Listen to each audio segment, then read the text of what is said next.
Welcome back to this channel IBMI classes. और ये video मैं हिंदी में रिकॉर्ड कर रहा हूँ और इसकी करस्पॉन्डिंग इंग्लिश वीडियो मैंने ऑलरेडी अपलोड कर दी है अपने चैनल पे। So let's started.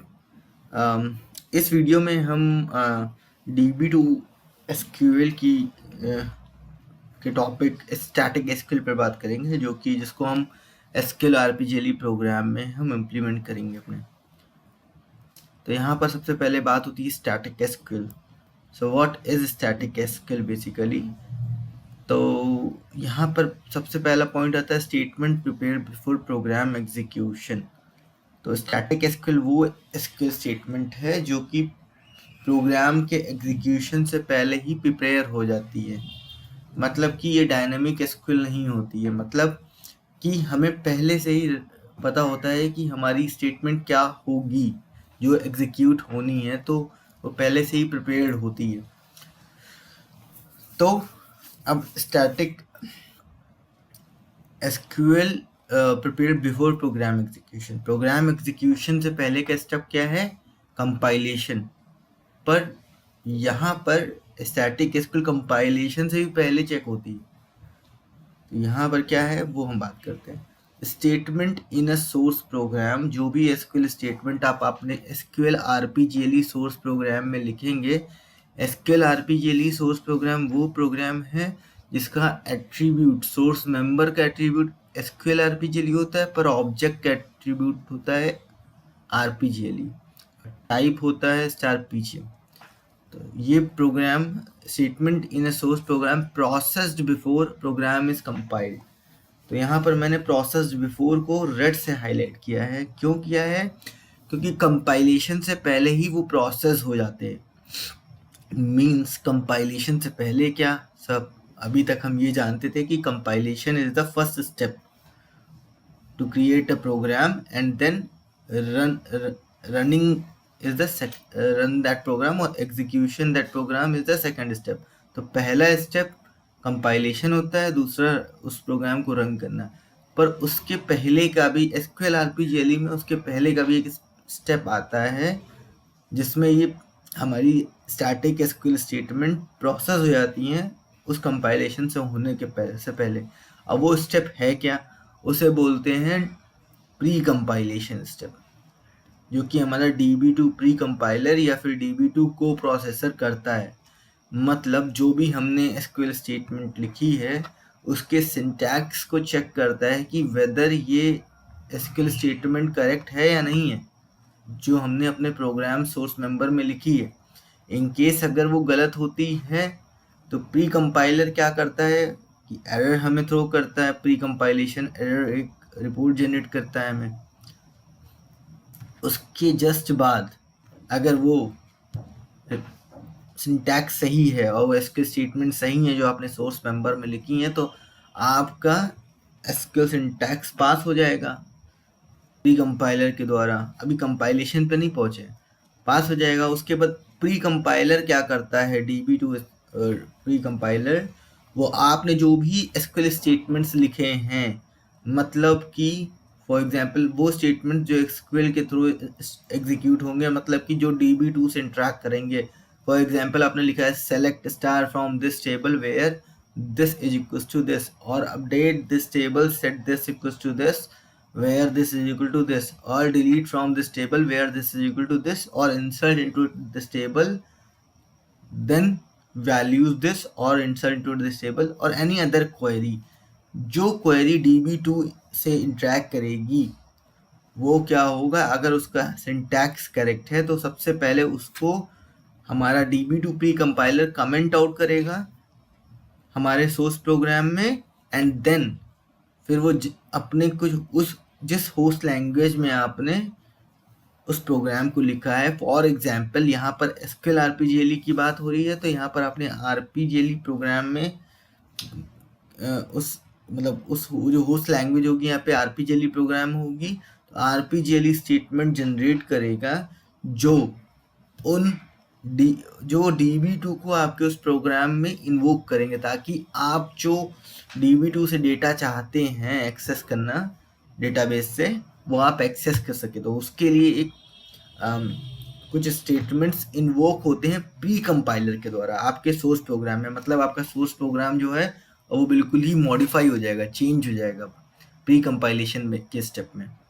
तो पहले वो हो जाए, जो आपने लिखा था वो सब कमेंट हो जाएंगे एसक्यूएल स्टेटमेंट्स, और उनकी जगह पे होस्ट लैंग्वेज में कुछ स्टेटमेंट्स जनरेट होंगे जो कि DB2 को इन्वोक करते हैं। तो ये हमारा प्री कंपाइलर का काम है, और ये मैं आपको डेमो में भी शो करूंगा, एग्जाम्पल में भी शो करूंगा कि जो मैं कह रहा हूँ वो है क्या एक्चुअली में, अगर आपकी अभी इसकी अंडरस्टैंडिंग नहीं बन रही है। तो फॉर एग्जाम्पल अगर मैं आपको यहीं पे शो करना चाहूँ तो मैं यहाँ पे आपको दिखा सकता हूँ। मैं इस प्रोग्राम को, मैंने ये प्रोग्राम बनाया इसके लिए, और यहाँ पर मैं सेलेक्ट कर रहा हूँ, select cus name into this from table this where this equals to this, update कर रहा हूँ, इंसर्ट कर रहा हूँ और डिलीट कर रहा हूँ। तो अगर मैं ये सारे ऑपरेशन कर रहा हूँ यहाँ पर, और मैं यहाँ पर हम देखेंगे SQL RPGL इसका टाइप है, पर जब हम इसका ऑब्जेक्ट कमिटमेंट कंट्रोल यहाँ पर स्टार नन सेट करेंगे हम, और डिबग व्यू स्टार सोर्स करेंगे ताकि हम इसको डिबग कर सकें इस प्रोग्राम को। तो अभी मैं इस प्रोग्राम में नहीं जा रहा हूँ, बस मैं आपको जो प्री कंपाइलर स्टेप्स हैं वो शो कर रहा हूँ। तो सबसे पहले प्री कंपाइलर चला, उसके बाद कंपाइलर चलेगा, फिर हमारा प्रोग्राम कंपाइल होगा। अब अगर मैं यहाँ पे वर्क ऑब्जेक्ट करूँ केस 16 पे, ऑब्जेक्ट जो है हमारा वो PGM टाइप का है, एट्रीब्यूट RPGL ऑब्जेक्ट का, बट सोर्स का एट्रीब्यूट SQL RPGL होगा। वर्क जॉब करते हैं क्योंकि हमारी यहाँ पर रिपोर्ट जनरेट हुई है। अब अगर हम नीचे बॉटम में आए तो हम यहाँ पर देख सकते हैं कि ये हमने कोड लिखा था, ये हमारे प्री कंपाइलर ने जनरेट किया है। ये सब डेफिनेशंस SQL CA की SQL कम्युनिकेशन एरिया, जिसमें जो कि कलेक्शन ऑफ वेरिएबल है SQL वेरिएबल्स, तो उसको यहाँ पर उसने जनरेट किया है, प्लस कुछ डेटा स्ट्रक्चर्स हैं यहाँ पर। अब यहाँ पर हम देखें कि execute SQL select cus name into this from this where this, तो ये हमारा जो स्टेटमेंट था वो कमेंट आउट हो गया, प्री कंपाइलर ने कर दिया उसे। और यहाँ पर उसने कुछ statements host language RPGL language में, होस्ट लैंग्वेज में इंक्लूड करा दिए, मतलब हमारा सोर्स मॉडिफाई कर दिया है, और यहाँ पे SQL रूट अंडरस्कोर कॉल की कॉल लग गई है जो कि हमारे प्रोग्राम से DB2 को कनेक्ट करेगा, और ये डेटा को जो हम नेम फेच करना चाहते हैं यहाँ पर नेम को फेच कर लेगा, eval l name equals to SQL underscore 0006। तो इसी तरीके से अगर मैं और नीचे देखूँ तो अपडेट वाले को भी उसने चेंज कर दिया है। अब आप यहाँ पर देख रहे होंगे इसने इसको नहीं चेंज किया है क्योंकि ये रिक्वायर्ड नहीं है, इसके थ्रू हम DB2 से इंटरेक्ट नहीं कर रहे हैं इन लाइंस के थ्रू। तो जिन लाइंस के थ्रू हम DB2 से इंटरेक्ट कर रहे हैं उन लाइंस को ही ये कमेंट आउट करेगा, और होस्ट लैंग्वेज में वो स्टेटमेंट जनरेट करेगा जिसके थ्रू हम DB2 को इन्वोक कर पाएंगे। तो यहाँ पर ये SQL रूट अंडरस्कोर कॉल को इन्वोक करेगा वो प्री कंपाइलर, और ये सिर्फ हमारे SQL स्टेटमेंट्स ही कमेंट होंगे। इंसर्ट कमेंट हो गया है तो ये इसके थ्रू इंसर्ट होगा, और ये डिलीट कमेंट हो गया है। तो ये हम यहाँ पे बात कर रहे थे DB2 प्री कंपाइलर की या DB2 को प्रोसेसर की वर्क की। तो कंपाइलेशन से पहले का पहले एक स्टेप होता है चेक SQL सिंटैक्स। और फॉर एग्जांपल यहाँ पर मैं अभी इस प्रोग्राम में अगर मैं इसमें कोई सिंटैक्स गलत लिख दूं,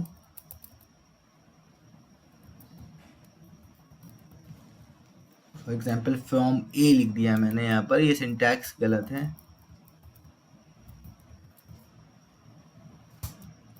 और मैंने इसको सेव करा दिया। और मैं इसको कंपाइल करना चाहता हूँ।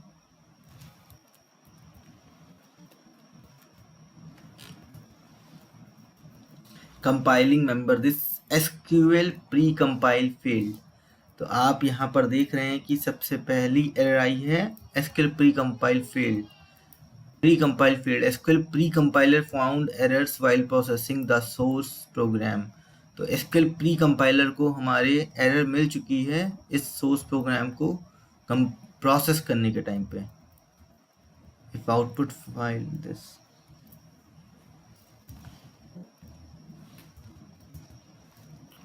अब यहाँ पर हम देख रहे हैं जो पहले जब कंपाइलेशन सक्सेसफुल हो गया तो यूजर डेटा यहाँ ब्लैंक था, क्योंकि यहाँ पे कंपाइलेशन की रिपोर्ट बन चुकी थी कि हमारा ऑब्जेक्ट बन गया है। बट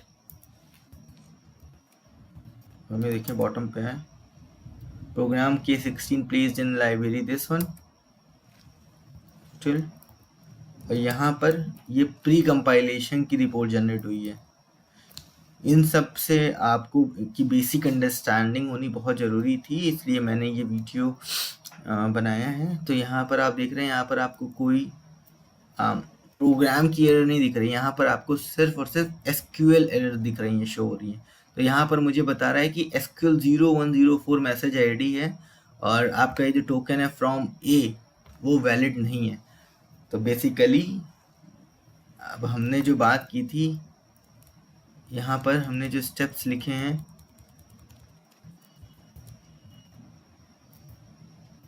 इसको रिमूव कर देंगे।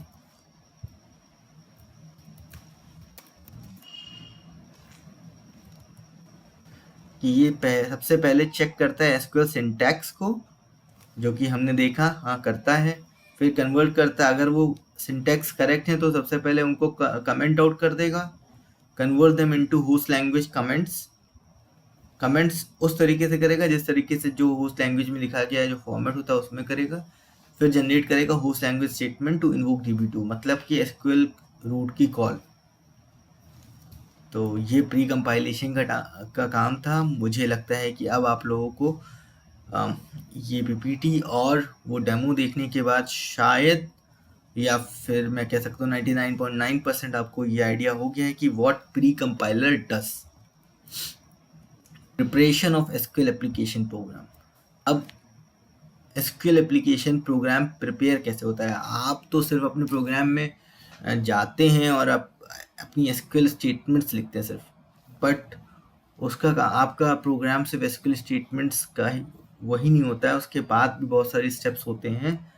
सबसे पहला प्री कंपाइलेशन, जो मैंने आपको बताया कि सबसे पहले सिंटैक्स चेक होता है, फिर सिंटैक्स चेक होने के बाद आपका स्टैटिक SQL स्टेटमेंट्स बनते हैं, फिर कंपाइल होता है मॉडिफाइड सोर्स प्रोग्राम। मतलब कि स्टैटिक SQL स्टेटमेंट बनते हैं, वो जो दूसरा स्टेप था कि पहले कमेंट होंगे, फिर हमारी वो कुछ स्टेटमेंट्स इन्वोक होंगे जो DB2 से को इन्वोक करेंगे या उससे कम्युनिकेट करेंगे। अब where to use static SQL, अब हम इसका यूज़ कहाँ पे करें?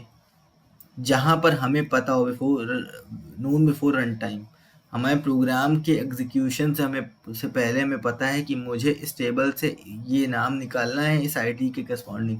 तो अब यहाँ पर मुझे डायनामिक SQL बनाने की ज़रूरत नहीं, यहाँ पर मैं स्टैटिक SQL बना सकता हूँ कि select name from this table where ID equals to 1 for example. But अगर मैं ID इक्वल्स टू 1 दे दूंगा तो ये हमारे लिए प्री नोन है कि यही स्टेटमेंट मेरी हमेशा एग्जीक्यूट होगी किसी टेबल से नेम निकालने के लिए, इस टेबल से नेम निकालने के लिए बेस्ड ऑन द ID। तो ये नोन बिफोर रन टाइम है, तो इसे स्टैटिक SQL, यहाँ पर हम स्टैटिक SQL यूज़ करेंगे ना कि डायनामिक SQL। और दूसरी चीज़, you can not change SQL statement unless you change program. सबसे बड़ी चीज़ ये है कि अगर आपने एक बार स्टैटिक SQL लिख दी तो आप अपने स्टेटमेंट को चेंज नहीं कर सकते, क्योंकि स्टैटिक है वो, डायनेमिक नहीं। डायनेमिक होती तो आप किसी कमांड में बिल्ड करते, किसी स्ट्रिंग में बिल्ड करते, तो आप उसको एक बार प्रोग्राम में ही चेंज कर सकते थे और बेस्ड ऑन सर्टेन कंडीशंस वो स्टेटमेंट हर बार अलग बनती। फॉर एग्जांपल एक पर्टिकुलर केस में स्टेटमेंट कुछ बन नहीं है, दूसरे पर्टिकुलर केस में वो स्टेटमेंट कुछ बन नहीं है। बट यहाँ पर क्या है कि आपको अपने प्रोग्राम को चेंज करना पड़ेगा और फिर से प्री कंपाइल और कंपाइलेशन के जो स्टेप्स हैं उनको फॉलो करने पड़ेंगे, देन आप अपने उस स्टैटिक एसक्यूएल को चेंज कर सकते हैं, जो कि सही है। Use host variable to increase flexibility of SQL statements. अब स्टैटिक एसक्यूएल के साथ अगर हम होस्ट वेरिएबल यूज कर लें तो हमारी फ्लेक्सिबिलिटी बढ़ जाती है। जैसे कि select name from this table where ID equals to 1, ये तो स्टैटिक हो गई बिल्कुल। यहाँ पर 1 अगर मैं वैल्यू दे दूंगा सीधे तो हमेशा मुझे जो रिजल्ट आएगा वो 1 का ही आएगा। आईडी जिसकी 1 होगी उसका नाम आएगा सिर्फ। बट अगर मैं ID equals to colon then variable का नाम जो प्रोग्राम में मेरा डिक्लेयर है, तो वो एसक्यूएल स्टेटमेंट में होस्ट वेरिएबल की तरीके ट्रीट हो गया। मीन्स इस होस्ट वेरिएबल में जो भी वैल्यू होगी बेस्ड ऑन दैट हमारे रिजल्ट, मतलब हमारा नेम फेच होगा। अगर आईडी 2 है तो 2 के करस्पॉन्डिंग नेम फेच होगा, आईडी 1 है तो 1 के करस्पॉन्डिंग नेम फेच होगा। तो ये एक तरीके से थोड़ी डायनेमिक हो गई, फ्लेक्सिबल हो गई भाई, कि हम स्टैटिक एसक्यूएल के साथ अगर मैं होस्ट वेरिएबल का यूज कर रहा हूँ तो मैं अपने फ्लेक्सिबल बना सकता हूँ एसक्यूएल स्टेटमेंट्स को। अब static SQL and host variable is more secure than using dynamic SQL। Static SQL और होस्ट वेरिएबल का कॉम्बिनेशन तो अच्छा ही, और वो मोर सिक्योर भी है क्योंकि हमें पता रहेगा कि ये हमेशा एग्जीक्यूट होना ही होना है। बट डायनेमिक एसक्यूएल में कोई भी इशू आ सकता है। फॉर एग्जांपल आपका कोई केस फेल हो गया और आपकी एसक्यूएल नहीं बिल्ड हो पाई, उस पर्टिकुलर केस पे बिल्ड होती थी पर वहाँ पर सब ब्लैंक था, आपकी एसक्यूएल ब्लैंक हो गई क्वेरी, एंड तो वो सिक्योर नहीं उतना। तो जहाँ पर आपको नोन है कि हमारी एसक्यूएल बननी यही है तो वहाँ पर आप स्टैटिक एसक्यूएल यूज़ कर सकते हैं और साथ में उनके होस्ट वेरिएबल, क्योंकि this is a very better combination. और अगर आपको नहीं नोन है, आपको लगता है कि इस केस में मेरी एसक्यूएल ये बननी चाहिए या दूसरे केस में मेरी एसक्यूएल कुछ और बननी चाहिए, देन आपको डायनेमिक एसक्यूएल की तरफ जाना चाहिए, क्योंकि वहाँ पर आपके पास कोई और तरीका नहीं बचा है उसको परफॉर्म करने का, उस चीज़ को एग्जीक्यूट करने का या अपने काम को परफॉर्म करने का। तो ज़्यादा से ज़्यादा हो सके तो स्टैटिक एसक्यूएल और होस्ट वेरिएबल यूज़ करने की कोशिश करें। अब प्रोग्राम कम्युनिकेट्स विद DB2। किस तरह से कम्युनिकेट करता है? आपने तो एसक्यूएल आरपीजीएल प्रोग्राम लिख दिया, बट वो एसक्यूएल आरपीजीएल प्रोग्राम DB2 से किस तरीके से कम्युनिकेट करेगा, ये चीज़ जानने वाली है। सबसे पहले जो आपका एसक्यूएल स्टेटमेंट होता है एसक्यूएल आरपीजीएल प्रोग्राम में जो आप लिखते हैं, आपको पता ही है शुरू के जो स्टेप्स हैं। पहला step pre compilation syntax check होता है, अगर गलत है तो प्री कंपाइलेशन रिपोर्ट बनती है और अगर सही है तो वो कंपाइल होकर कंपाइलेशन रिपोर्ट बन जाती है। अब कंपाइलेशन रिपोर्ट बनने से पहले प्री कंपाइल में सिंटैक्स चेक हुआ, अगर सिंटैक्स सही है तो उसके बाद क्या होगा, जो आपने एसक्यूएल स्टेटमेंट लिखी है वो कमेंट आउट हो जाएंगी उसी होस्ट लैंग्वेज में जिस होस्ट लैंग्वेज में आपने लिखा है। यहाँ पर आरपीजीएल में लिखा था एसक्यूएल आरपीजीएल में, तो एसक्यूएल आरपीजीएल में वो कमेंट आउट हो जाएंगी स्टेटमेंट जो कि एसक्यूएल स्टेटमेंट है जो DB2 से कम्युनिकेट करेंगी, डेटा एक्सेस करने की कोशिश करेंगी, अपडेट करने की, इंस्टॉल डिलीट कुछ भी करने की कोशिश करेंगी। तो अब वो कमेंट आउट हो जाएंगे और उसके करस्पॉन्डिंग क्या होगा कि स्टेटमेंट जनरेट होंगे होस्ट लैंग्वेज में ही, जो कि DB2 को इन्वोक करेंगे आपके उस प्रोग्राम में। मतलब कि कॉल लग जाएगी इसके रूट प्रोग्राम की जो हमने आपको दिखाया था लिस्टिंग में, कंपाइलेशन लिस्टिंग में जो हमने आपको दिखाया था। तो उसके बाद जब ये हो जाएगा तो आपका प्रोग्राम कंपाइल हो जाएगा, उसके बाद कंपाइलेशन रिपोर्ट जनरेट होगी। तो उस केस में हमारी प्री कंपाइलेशन रिपोर्ट नहीं जनरेट होगी बिकॉज हमारा प्री कंपाइलेशन सक्सेसफुल था। तो प्री कंपाइलेशन रिपोर्ट तभी जनरेट होगी जब वो अनसक्सेसफुल होगा, हमारी एसक्यूएल क्वेरी में कुछ दिक्कत होगी।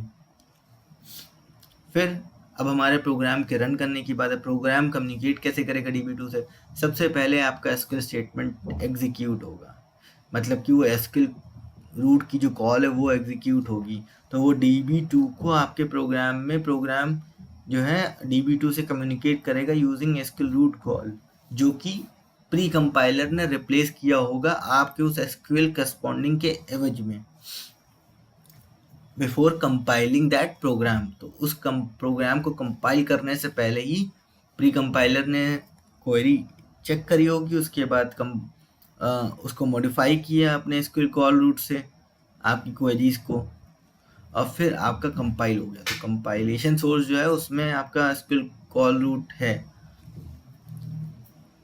कॉल एसक्यूएल रूट की कॉल है। तो अब यहाँ पर प्रोग्राम क्या है हमारा, कम्युनिकेट कर रहा है DB2 से, ठीक। तो जैसे ही DB2 क्या करेगा, DB2 की जैसे ही एग्जीक्यूशन फिनिश होती है, मींस आपकी स्टेटमेंट एग्जीक्यूट हुई, फिर प्रोग्राम ने कम्युनिकेट किया DB2 से स्टेटमेंट एग्जीक्यूट करते समय, और जब DB2 ने उस स्टेटमेंट को फिनिश कर दिया एग्जीक्यूशन को, उसके बाद क्या होगा, या तो वो स्टेटमेंट एग्जीक्यूट हुई होगी या फिर नहीं हुई होगी, दो ही रीज वो हो सकते हैं। तो अगर हुई होगी तो भी हमें एक एसक्यूएल कोड रिटर्न होगा, नहीं हुई होगी तो भी एसक्यूएल कोड, मतलब कि एक फीडबैक आएगा हमें DB2 से हमारे प्रोग्राम को कि क्या हमारी एसक्यूएल एग्जीक्यूट हुई है। तो वो उसे कहते हैं SQL code. SQL communication area का एक वेरिएबल होता है, एसक्यूएल वेरिएबल, जो कि हमें ये बताता है कि हमारी एसक्यूएल का स्टेटस क्या था, क्या हमारी एसक्यूएल फेल हुई, क्या मेरी एसक्यूएल एग्जीक्यूट हुई। तो अगर एसक्यूएल कोड लेस देन 0 आया है तो इसका मतलब है कि कुछ एरर आई है। अब हमें जाकर उस पर्टिकुलर जो एसक्यूएल कोड आया है उसको चेक करना पड़ेगा कि वो एरर क्या कहती है।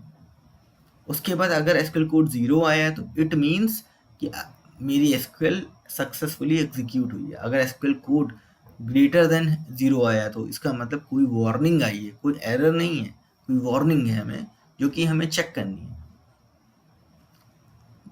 और अगर एसक्यूएल कोड 100 है जैसे, तो इसका मतलब कि अगर मैं कोई रिकॉर्ड सेलेक्ट कर रहा हूँ अपने टेबल में तो वो मुझे रिकॉर्ड एग्जिस्ट नहीं करता है मेरी टेबल में, इसलिए मुझे एसक्यूएल कोड 100 आई है। अब जो आपका प्रोग्राम होगा, ये सब एग्जीक्यूशन हो जाएगी, उसके बाद आपका प्रोग्राम को क्या करना है, उसको उस एसक्यूएल कोड को टेस्ट जरूर करना है कि, और रिजल्ट जरूर वेरीफाई करने हैं कि क्या वो एसक्यूएल कोड 0 है या आपके मुताबिक जो आपको चाहिए वो आई है। अगर आई है तो आपका प्रोग्राम वो एसक्यूएल स्टेटमेंट सक्सेसफुल एग्जीक्यूट हुई है, वरना वो एग्जीक्यूट नहीं है। तो ये स्टेप्स हैं।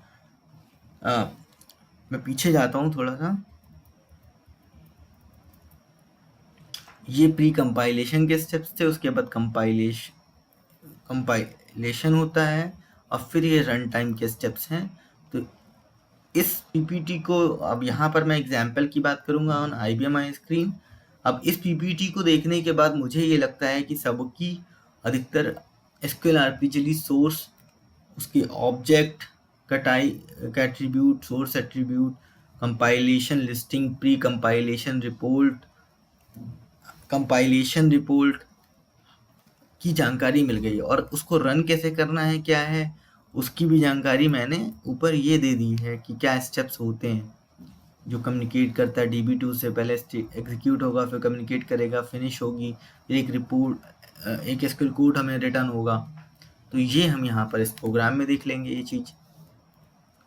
अगर मैं इस प्रोग्राम को ओपन करूँ तो यहाँ पर मैंने ये वेरिएबल्स डिफाइन किए हैं, और यहाँ पर मैंने केस 3 PF को यूज़ किया है। तो सबसे पहले मैं अपनी केस 3 PF देखता हूँ क्या है, स्टार फ्रॉम केस 3 PF, जिसमें मैंने कस्ट ID, कस्ट नेम, कस्ट एज, कैरेक्टर 10, 20 और डेसिमल 3 की डिफाइन कर लिया। इसमें हमने ये डेटा इंसर्ट कराया है। तो अगर मैं यहाँ पर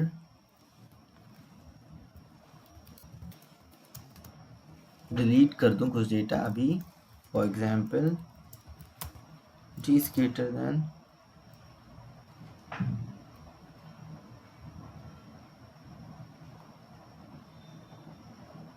or equal to 6, तो मेरी 3 रोज डिलीट हो गई हैं। 2, 3, 4, 5 ये रोज हैं फॉर एग्जाम्पल मेरे पास, और मैं इस प्रोग्राम में यहाँ पर ID में, sorry for the noise, ID मैं यहाँ पर सेट करता हूँ 2, क्योंकि वो एग्जिस्ट करती है। और यहाँ पर मैं रिकॉर्ड जो इंसर्ट करा रहा हूँ वो 7 है, या फिर मैं इसको 6 कर देता हूँ ID, क्योंकि 5 तक है मेरा, तो 6 कर देता हूँ DCF और एज इतनी सेट कर देता हूँ। तो ये मैंने लोकल वेरिएबल्स प्रोग्राम में डिक्लेयर किए हैं जिनका मैं यूज़ करूँगा अपनी क्वेरीज में एज अ होस्ट वेरिएबल। तो यहाँ पर सबसे पहली क्वेरी आती है एसक्यूएल सेलेक्ट एग्जीक्यूट एसक्यूएल, हमें लिखना ही है फ्री फॉर्मेट में। अगर आप फिक्स फॉर्मेट में लिख रहे हैं तो आप एक्जीक्यूट एसक्यूएल और उसके जस्ट एंड में एंड एग्जीक्यूट लिखना है आपको हर एसक्यूएल स्टेटमेंट के एंड में। अब यहाँ पर हमने सेलेक्ट कस्ट name into this variable L name, this is a host variable. तो हम इस वेरिएबल में हम वैल्यू को रिट्रीव कर रहे हैं अपने इस एसक्यूएल आरपीजीएल प्रोग्राम में फ्रॉम केस3pf where cust ID equals to, अगर मैं यहाँ पर डायरेक्टली वैल्यू देता तो वो स्टैटिक एसक्यूएल ये है हमारी, हमें प्री नोन है कि हमारी यही एग्जीक्यूट होगी, ये चेंज नहीं होगी। और एल आई डी अगर मैंने यहाँ पे एज अ होस्ट वेरिएबल दे दिया तो हमारी और फ्लेक्सिबिलिटी बढ़ गई। तो अब यहाँ पर मैं फॉर एग्जांपल किसी पीएफ को रीड करके और डायरेक्टली यहाँ पे इसको लूप में चला सकता हूँ, जितने सारी आईडीज़ के मुझे नेम मिल जाएंगे। तो यहाँ पर मैंने 2 पास किया इस होस्ट वेरिएबल में, मुझे 2 के करस्पॉन्डिंग वो मिल जाएगा नेम। तो एल आई डी यहाँ पर as a host variable treat होगा। और होस्ट वेरिएबल को हम लोग आइडेंटिफाई कैसे करते हैं एसक्यूएल में कि उसके सब स्टार्टिंग में कोलन से उसको डिनोट करते हैं, start with colon then the variable name, और वो वेरिएबल नॉर्मल प्रोग्राम वेरिएबल होता है। तो जस्ट हम उसे जब एसक्यूएल स्टेटमेंट में यूज़ करते हैं तो उसके पहले कोलन इंसर्ट करते हैं। तो ये हमारा एसक्यूएल सेलेक्ट हो गया। अब अभी हमने देखा था कि हमें बाद में जो हमें ये एग्जीक्यूट, सबसे पहले जब प्रोग्राम हमारा एग्जीक्यूट होगा रन टाइम पे तो ये एग्जीक्यूट होगी, फिर ये db2 से बात कॉल करेगा, db2 से कम्युनिकेट करेगा एसक्यूएल रूट कॉल को करके, क्योंकि ये तो स्टेटमेंट मॉडिफाई हो चुका होगा हमारा। अब फिर एसक्यूएल फिनिश करेगा और रिटर्न करेगा एसक्यूएल कोड की अगर 0 है तो record fetch successfully using SQL select, अगर एसक्यूएल कोड 100 आया है तो record not found using SQL select. इसी तरीके से अपडेट कर रहे हैं, अपडेट दिस पीएफ सेट के स्टेज इक्वल्स टू दिस या कस्ट आईडी इक्वल्स टू दिस। तो यहाँ पर ये आपका होस्ट वेरिएबल है, यहाँ पर भी रिकॉर्ड अपडेटेड सक्सेसफुली 0 पे, 100 पे record not found for update. Insert यहाँ पर करेंगे, इंसर्ट इनटू केस3pf, ये हमारे कॉलम नेम्स हैं जिसमें मैं इंसर्ट करा रहा हूँ। वैल्यूज़ मैंने होस्ट वेरिएबल के थ्रू पास कर दी हैं, L I D 1, L name 1, L age 1। अगर एसक्यूएल कोड 0 आया record inserted successfully, else record fail to insert. Execute SQL delete from केस3pf where cust ID equals to L I D के basis पे delete हो जाएगा record. If SQL code 0 है record deleted successfully, if SQL code 100 है तो record not found for delete. और last में मेरा प्रोग्राम एंड हो गया। इसको मैंने प्रोग्राम को सेव किया और मैं इसको कंपाइल करूंगा प्रोग्राम को, स्टार नन।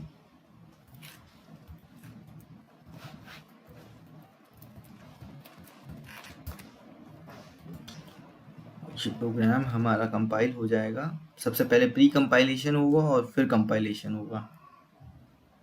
तो अगर मैं इसकी रिपोर्ट देखना चाहता हूँ तो प्री कंपाइलेशन रिपोर्ट इसकी नहीं बनेगी। प्री कंपाइलेशन के केस में क्रिएट एसक्यूएल आरपीजीआई यूजर डेटा आता है रिपोर्ट में 5। तो मैं इसकी प्री कंपाइलेशन रिपोर्ट में देख सकता हूँ कि जो होस्ट लैंग्वेज में जिनके थ्रू मुझे db2 इन्वोक करना है वो स्टेटमेंट्स यहाँ पर हमारे सोर्स प्रोग्राम में मॉडिफाई हो चुके हैं प्री कंपाइलर के थ्रू।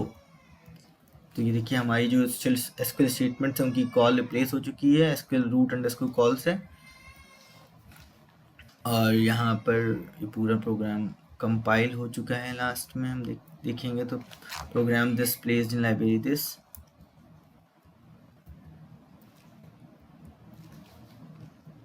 अगर इनकेस इसमें एरर होती तो प्री कंपाइलर रिपोर्ट जनरेट होती पहले। अब इसमें कोई एरर नहीं है तो हम सबसे पहले क्या करते हैं, इसको डिबग करते हैं। strdbg केस 16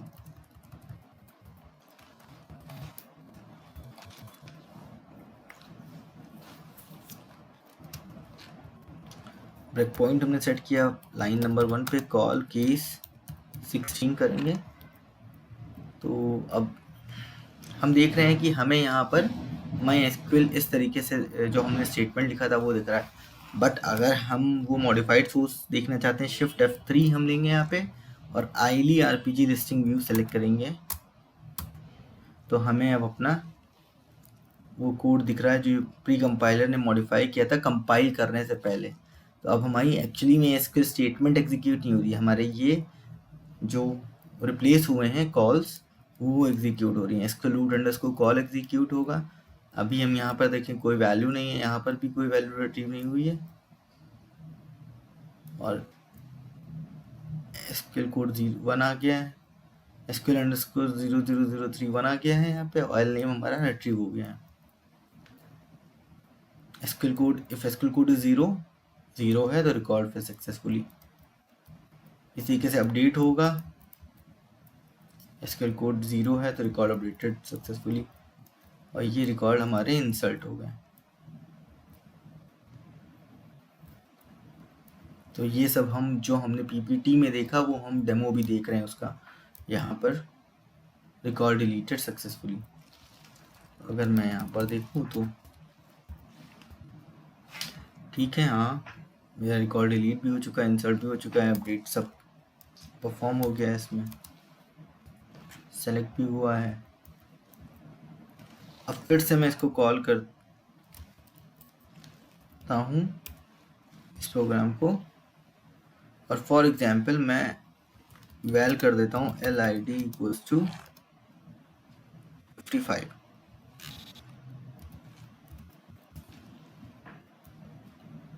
अब LID मेरी कितनी है यहाँ पे 55 जा रही है। तो अब ये एसक्यूएल कोड की वैल्यू यहाँ पे एसक्यूएल अंडरस्कोर 0003 की वैल्यू 1 नहीं आएगी क्योंकि हमें रिकॉर्ड नहीं मिला। तो ये जाएगा एसक्यूएल कोड 100 पे, record not found using SQL select which is correct. यहाँ पर अपडेट भी नहीं होगा, फिर एसक्यूएल कोड आ गया 100, record not found for update. Insert होगा क्योंकि वहाँ पर हम कोई रिकॉर्ड चेक नहीं कर रहे हैं इंसर्ट करने से पहले वो एग्जिस्ट करता है या नहीं करता है।